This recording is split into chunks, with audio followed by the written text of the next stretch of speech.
A quick note, the Sandy K Inner Circle is finally open. This has been years in the making, my private women-only community. Live Q&As, exclusive episodes, real conversations you won't find anywhere else. $47 Canadian a month. Link is in the show notes. Now let's dive into this week's episode. Hi, everyone. It's me, Sandy Cruz. Welcome to Sandy K Nutrition, Health and Lifestyle Queen.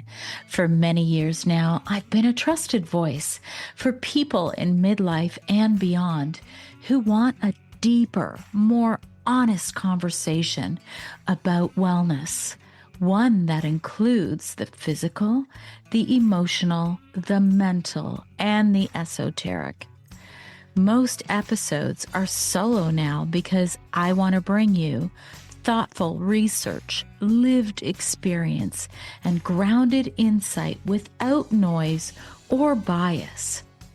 And when I do bring on a guest, it's because their work genuinely adds something meaningful to the conversation. Here, we explore the full spectrum of what it means to be well, how the body functions, how the mind heals, how the spirit expands, and how all of these layers shape life lived with clarity and joy. Thanks for being here. And if this show resonates with you, please follow, rate, review, and share it. It truly helps the message reach more people. Hi, everyone. Welcome to Sandy K Nutrition, Health and Lifestyle Queen. Today, I'm going to talk all about empathy, intuition, moral sensitivity, and I'm even going to bring in the Phoenix Eye.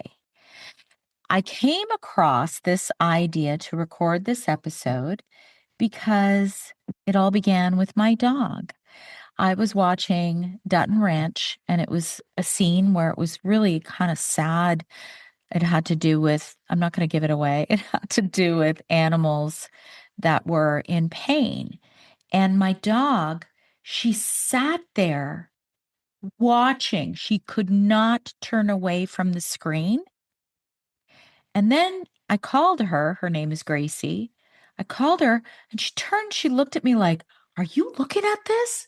Are you watching what's going on? Like, do you feel this pain of these animals?" And I was like, "Oh my God, I got to record about this." And most of you know, who have been following me for a long time, this year specifically, it's my 6th year. So I'm past 6 years of podcasting.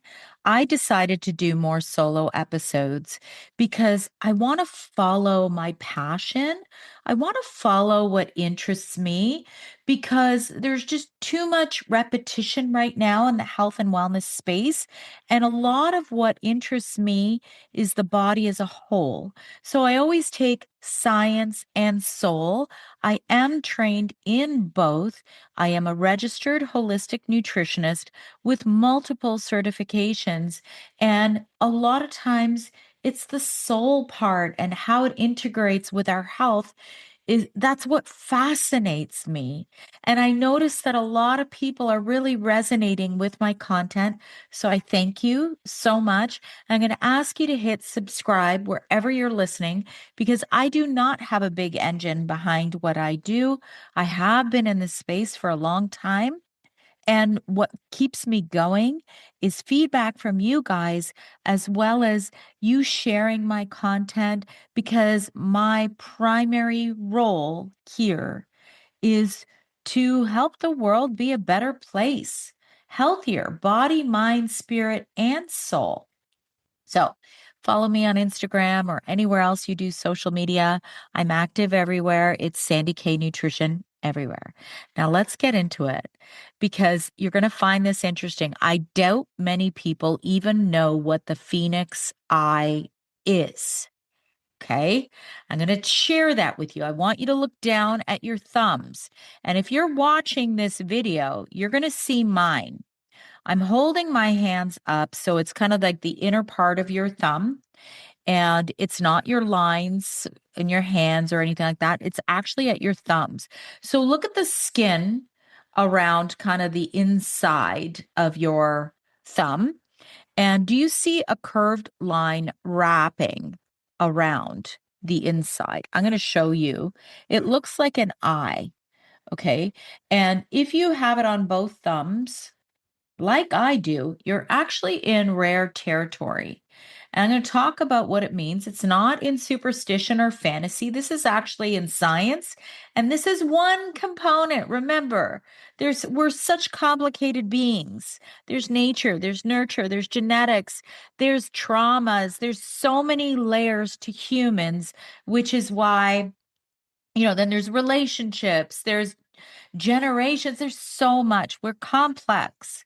So, this is just one neat little component that might answer why you might be so sensitive. So, it's not a mystical link from another lifetime. It's not a symbol carved by destiny. This is anatomy. And I'm going to share exactly what I mean. It's the worst when you take a break and then you go back and you're like, oh my God, where was I? I can't really remember. So, I started by showing you the phoenix eye. Okay. So I'm gonna explain it to you. You're gonna look at the inner pad. It's the soft, fleshy part of the thumb near the lower joint crease. And I want you to look and see if you see a loop, an oval, or a small eye-shaped pattern in the skin. So you're looking above the bottom thumb joint, like in the middle of your thumb. So this is called the phoenix eye, and it's actually a I can never pronounce this, dermatoglyphic. I said it, a dermatoglyphic marking. So it's kind of like a fingerprint pattern, and it's actually a neurological clue. Only 3 to 5% of people have it on one thumb, and only 1 to 2% have it on both, like I do. And if you have it, you're built differently. I actually checked my husband. He doesn't have it on either thumb. Doesn't mean he doesn't have empathy. Remember, like I said at the beginning, however, today I'm going to talk about what that means in science, in psychology, in relationships. I'm going to talk a little bit about animals. I'm going to talk about a little bit of soul level in here, being the kind of person that I am. So I'll start with that. I have a tendency since I become way more myself, who I am, not trying to be something else. I have a tendency to evoke or invoke, I'm not sure if which is the right word, emotion from people. And a lot of times people think, oh my God, Sandy must be going through some stuff. So it doesn't necessarily mean this is me and my life. I can feel everything. I have a lot of conversations with so many of you. I've been on Instagram for, I think, 9 years. It's going to be now. And I've gotten to know a lot of my followers very well. We share a lot. So a lot of my topics come from that. But I feel everything. And this is one of the big learnings for me in my life is understanding boundaries around that because I feel everything. I walk into a room, I can feel that person's energy. I can walk into a restaurant and if I go quiet, I can kind of sense the energy from people around me as they move with their gestures. It's kind of crazy. So, one of the biggest things that I've had to learn is personal boundaries and not allowing it to affect me, especially from people who I'm close with. So, as I explained, the phoenix eye and the fact that I have two of them, it is a dermatoglyphic, pardon me if I forget how to say it right, loop or whatever whorl on the inner pad of your thumb. So it's not on the nail, it's not on the crease, not on the palm, and it forms in utero around weeks to 10 to 16. So this is the same developmental window as the limbic system, the insula, the amygdala, the mirror neuron system. You know how they talk about how toddlers will mirror their parents. So this is why these dermatoglyphics correlate with neural wiring. So people with the phoenix eye tend to have heightened empathy, intuitive processing, high emotional intelligence, pattern recognition.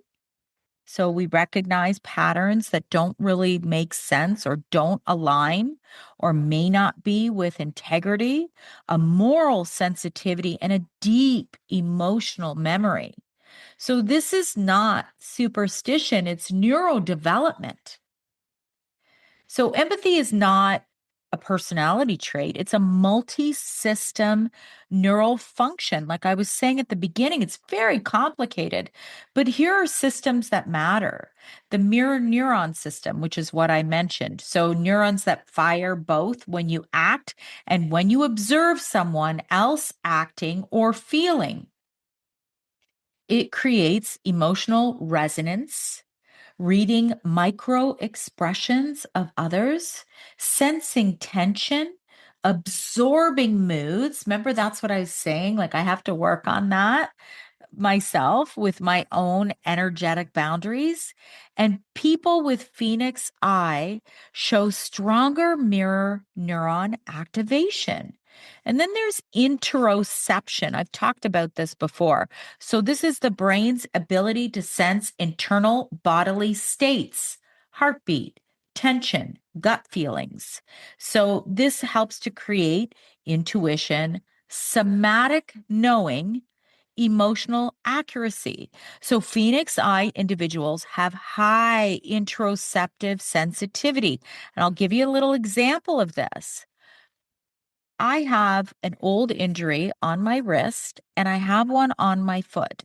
And yes, there are physiological connections to this. This is what I'm saying. We are multi layered and so complex.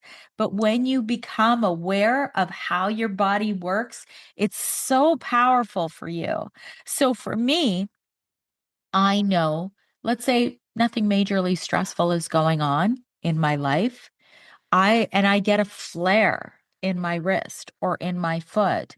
Sometimes it could be linked to my estrogen levels. Now, I am in menopause. I'm 56 years old. However, a big thing that's very kind of misleading for people out there is like just because we're in menopause, our hormones don't go flat. We don't become men, right? We still have ebbs and flows. It's just that our ovaries are shut down. We don't produce as high levels. It is exogenous hormones, meaning it's not all coming from inside, but our inside still makes hormones. Okay. Don't tell me an 80-year-old woman has no estrogen at all, even if she's not on the hormones. She's still got estrogen. So that might be a reason why, let's say, my wrist acts up or my foot acts up or my joints feel a little more stiff because I'm having a little dip. A lot of women I've recorded on this might still simulate a period without a period, even though she's in menopause. So that might be a reason. However, as I was saying, with the somatic knowing, if I know, all the other signs are I'm pretty optimized in my estrogen levels. My progesterone is good. My testosterone is good. But I'm having a lot of stress and I'm starting to get a flare on my wrist. I've recorded podcasts about this too, somatic signs of the body. Think about hands tied behind your back, wrists, and it's the right side. It's usually right side means right now. I've recorded podcasts about this. Then I'll be like, okay, right now, I'm having a lot of stress where I feel like I don't have any control right now in my life. That's why my wrist is hanging out, acting up. So that's a somatic knowing and my body really reacts. So, what I have learned is to turn inward. I'm giving you some tips before I even get to the tips. learning to turn inward and call it out for what it is. I do have help. I do call in the experts when I need to. I'm not saying you can get all the answers only from you or all of the resolution from you, but first awareness is big. Okay, let me go on. I got off track there a little bit, but I think it's important to understand this whole somatic body piece. Please look at my podcast recordings with Yvette Rose, Julia Cannon, Dr. Bradley Nelson. I've recorded a lot about this, and we can't ignore our somatic body responses. Okay, the amygdala and hippocampus coupling. So, the connection between emotional processing, the amygdala, and memory, hippocampus, creates emotional memory, bonding, difficulty forgetting, and deep betrayal wounds. Phoenix Eye people remember emotional pain vividly, and it's hard for us to forget that. And so, you might be a different person. You can maybe move on easily. Maybe you can't. There's a lot of reasons. This is one. I am wired differently. I have to work on allowing this memory to release from my body. So I do a lot for that reason, because I know if I don't, my body will hold it. Okay, anterior cingulate cortex. This is ACC, region responsible for emotional pain, moral reasoning, fairness, compassion. So this creates moral sensitivity, justice oriented thinking, not the same as vengeance. Justice, when you know something is wrong, you need to ensure that you're doing what you can within your own self, that you're not self abandoning, and you're ensuring that justice prevails. Deep hurt when betrayed and strong empathy. Phoenix Eye people have high ACC activation, anterior cingulate cortex activation. I'm one of them. I got two. So, this is probably something you've never heard before. However, I do know a lot of people who have more empathy and compassion. And I do know some people who it's like they're numb. And one of the reasons they could be numb is because they're purposely numbing themselves. I've also recorded podcasts on why a lot of women around midlife, around menopause, start to drink more alcohol so they can numb it, because maybe they also have it. I'm just one of those people that chooses to forge ahead. And, my kids always laugh because they'll tell me a story, or they'll tell me something, or I'll see something on TV and I will get in the back of my legs. I don't even know how to describe it. It's kind of like a tingling or a weakness. It's because it's like my body is feeling that pain. So I have such a strong reaction and strong empathy that I can feel almost too much. So I work on ways to shut that down so I don't get caught in the loops. I still do, but to help lessen the loops and help it so that it doesn't wear on my body physically. So let's talk about why some people have more empathy than others. So empathy is shaped by genetics. So there's actually specific genetics. It's called the OXTR, the oxytocin receptor. A lot of people know about oxytocin. Very high when you're nursing your baby. I remember that. There's that feeling of love, protection. It's a very nice, warm feeling. SERT, that's the serotonin transporter. DRD4, that's the dopamine receptor. These influence bonding, emotional sensitivity, social attunement, and compassion. So, children raised with emotional attunement develop stronger empathy, better emotional regulation, deeper compassion.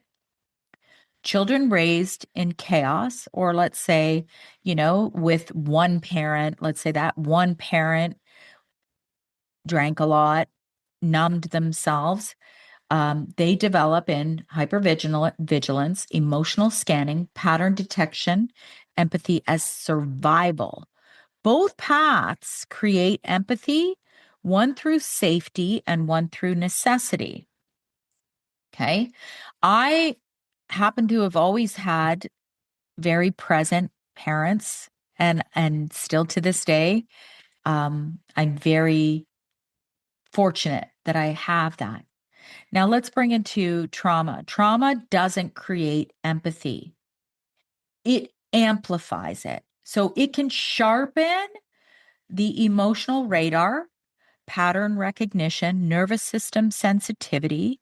And this is why empathetic people often have a history of betrayal, abandonment, emotional inconsistency. So your empathy is not an accident, it's an adaptation because of what you went through. Now, if you have the phoenix eye on both thumbs, you're in the 1 to 2% range, like me.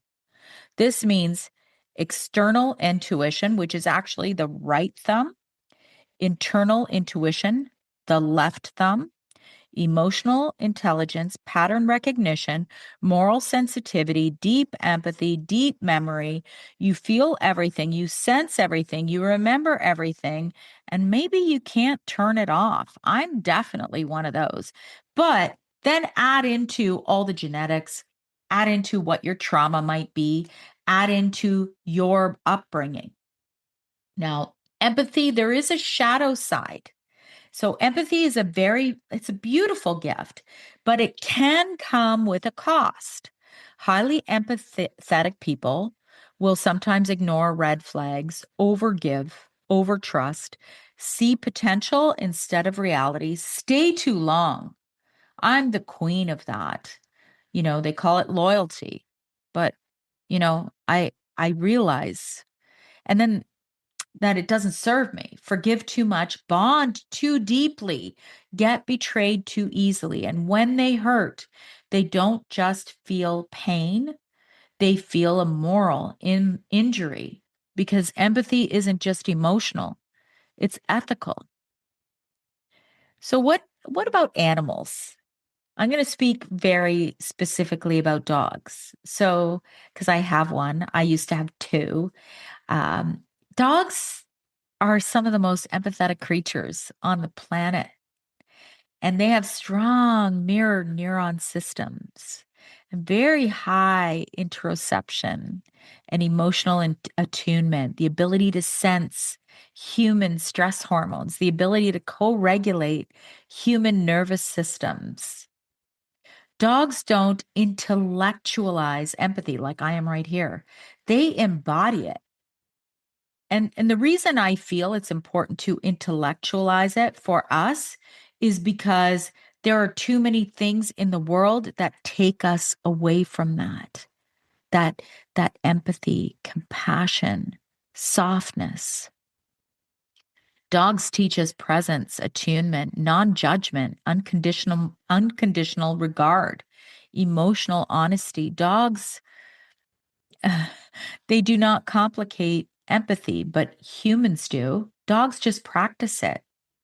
And the Phoenix Eye people often feel deeply connected to animals because animals communicate on the same frequency, nervous system to nervous system. I can tell when my dog can feel something, just like that example I gave at the beginning. And she can tell when I feel something.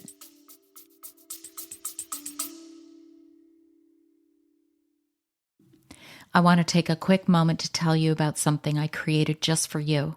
If you love what I talk about on this podcast, the hormones, the thyroid, the gut, the labs, the whole body, mind, spirit, and soul conversation, there's a place where we can get so much deeper than I ever could on this public feed. It's called the Sandy K Inner Circle, my private women-only community. Every month, you get a live Q&A with me on Zoom. Real questions, real answers, no scripts, no filters, Nobody telling you that this must be done a certain way, just open discussions. You also get an exclusive episode nobody else hears, a practical download you can actually use, and access to our private women-only Facebook community where wide open, honest discussions happen on every topic. No agendas, no noise, no bias, no trendy health advice from people who pay for their platforms. Just real, honest conversations you won't find anywhere else. Founding member spots are limited, $47 Canadian per month. Link is in the show notes, sandycruz.substack.com. For women only. I would love to see you inside. So, how to develop more empathy and compassion in the world? Empathy can be strengthened. So, you don't have to be the phoenix eye person like I am, the double thumbs. You also may have genetics, you may have trauma, you may numb, you may like there's again many layers. But the number one thing I am going to say is you have to figure out how to slow down your nervous system. Empathy requires presence, and presence requires regulation. So we can all benefit from breath work, grounding. When I say grounding, just go in nature. You don't have to do what all of the wellness people say you must do. Just go in nature any which way you can. Somatic awareness. So feeling your body and actually being quiet enough to do so. Mindful listening. I'm getting a lot better at this. I also carry a lot of genetics that would, predispose me or label me as somebody who would, maybe have ADHD. I mean, I don't believe in labels unless you have like a serious illness and you need help for it. There's a different reason, obviously. But, some would classify me as like ADHD because, I my girlfriends and I, we always laugh because we'll go on a girls' weekend away and we'll sit at a cottage and we'll watch a movie and I just can't, like, I can't sometimes focus. And so I purposely have to slow myself down, mindful listening, don't interrupt. So, we're multi-layered beings and getting to know yourself is the most important part to all of this. So practice interoception. Ask yourself, what am I feeling? Where is that feeling in my body? I still have trouble with where is that feeling in my body? I can feel my body, but I'm getting a little bit better at like going, okay, I feel like a tightness in my throat or whatever it might be. What does my body need? The more that you feel yourself, the more that you can feel others. Listen to someone without preparing your response. Most people listen to reply. Empathetic people listen to respond. And I truly believe that a lot of this is conditioning with social media and things just working really quickly in our brains all the time. And then, you could throw in genetics too, right? Like that ADHD brain. So we have to really be aware and cognizant of this, that I am listening to what you are saying. I don't need to prepare what my response is. Validate before you analyze. Validation is the foundation of empathy. Try, that makes sense. I hear you. I can see why you feel that way. These are just some statements you can try. Spend time with animals any which way you can. Animals regulate us. They teach us presence, and animals model empathy without words. So let's get into the whole boundary thing because a lot of that's really misconstrued again on TikTok. You got the 20-second, 7-second.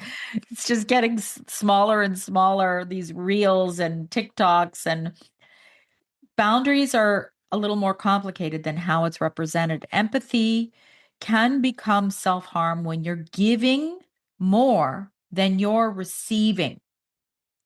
That's big. And there's a book, I highly recommend it. It's called The Service Berry. And it's all about reciprocity, which is something that tends to be missing a lot of in this world. It's just like social media. I saw this. I'm going to take a little sidebar here. I saw this where there are women like myself who run their business through Instagram, and yet none of their friends are liking their posts. And so they get mad about it, right? They do, because they're like, I'm putting all this out there and you're never supporting me. And how hard is it to like something? You don't have to agree with it. Just like it, because that person is working to provide you with some information. It's their hard work. So whatever it is, I personally, if I'm scrolling, I go like. And if I really don't like it, then I'll just keep scrolling. I believe it's really important to give to those people who are out there in the social media space every day trying to put good out in the world. I'm one of them. So like my shit. I'm just kidding. But seriously, it's hard when you're always giving and then those boundaries drop because you're not receiving. And then it can have an impact on making you feel bad. There's a boundary right there. So empathy can become self-harm when you're giving more than you're receiving. Your nervous system is dysregulated. Your intuition is screaming. Know when to turn it off. I have had to figure that out. You're explaining away red flags in friendships, in relationships. You're always giving excuses because you're so empathetic to them. And there is a point where it's hurting you. So you got to understand that. You're carrying the emotional load alone. You're losing yourself. So the rule is simple. Empathy and compassion without boundaries becomes self-abandonment. Stop giving when it costs you your peace, it costs your dignity, it costs your self-respect, it costs your emotional safety. Empathy is a bridge, not a sacrifice.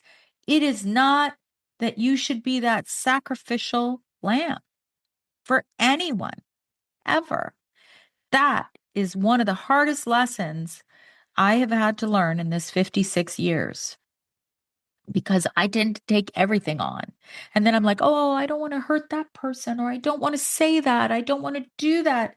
But guess who's the lamb that's being sacrificed? Me. So I want you to, we're going to close this off. I think this is a great shorter episode. I'm not sure how long I went. I want you to look at your thumbs again. Do you have the phoenix eye? If you do, you are not imagining your sensitivity. You're not imagining your intuition. You're not imagining your depth, your pain, your connection to animals, your moral compass. You're built differently. And depending on all those other factors that I mentioned, you could be on the higher sensitivity or empathy, or you can be just normal. I happen to be on that high side. So you're built a little differently, and that difference is not a burden. It's a blueprint. It's a map, a compass, a calling. Use that sensitivity in a way that inspires passion from within you, like I do. And like I finally realized this year, I know that a lot of you feel when I speak, and it's because it comes from within me. It's built in me. So I just want to say you're not too much. You're not dramatic. You're not broken. You are a phoenix eye soul. You're my soul sister. And you were never meant to live at half volume. So If this episode resonated, please engage with my content. Show me you like it. Show me you appreciate it. Do me a favor. You can always get in touch with me, Sandy at Sandy K, just the letter K, nutrition.ca. You could always send me your feedback. I love to hear from you. Make sure you're following me wherever you're watching or listening. Just hit subscribe. And I look forward to bringing you a new subject next week. Thank you. Thank you. I hope you enjoyed this episode. Be sure to share it with someone you know might benefit. And always remember, when you rate, review, subscribe, you help to support my content and help me to keep going and bringing these conversations to you each and every week. Join me next week for a new topic, new guest, new exciting conversations to help you live your best life.